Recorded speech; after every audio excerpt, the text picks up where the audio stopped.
ಒಮ್ಮೆ ಪೈಗಂಬರ್ ಮುಹಮ್ಮದ್ ಸಲ್ಲಲ್ಲಾಹು ಅಲೈಹಿ ವಸಲ್ಲಮರ ಮನೆಗೆ ಹಜ್ರತ್ ಉಮರ್ ರಲಿಯಲ್ಲಾಹು ಅನ್ಹುರವರು ಭೇಟಿ ಕೊಟ್ಟರು. ನೂಲಿನಿಂದ ನೇಯ್ದ ಒಂದು ಮಂಚ, ಖರ್ಜೂರದ ಗರಿಯಿಂದ ತಯಾರಿಸಿದ ತಲೆದಿಂಬನ್ನು ಉಪಯೋಗಿಸಿ ಪೈಗಂಬರರು ಮಲಗಿದ್ದರು.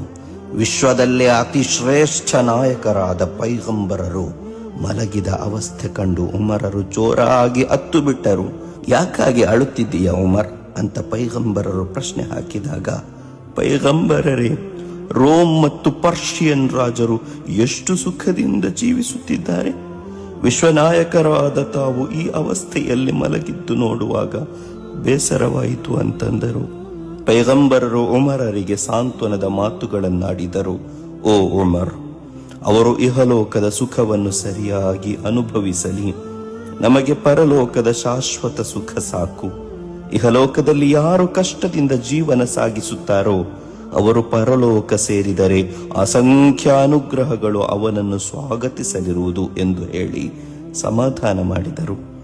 ಸುಖಾಡಂಬರದಿಂದ ಜೀವನ ಸಾಗಿಸದೆ ಸರಳ ಜೀವನವನ್ನು ಪೈಗಂಬರ್ ಮುಹಮ್ಮದ್ ಸಲ್ಲಲ್ಲಾಹು ಅಲೈಹಿ ವಸಲ್ಲಮರು ಇಷ್ಟಪಟ್ಟಿದ್ದರು.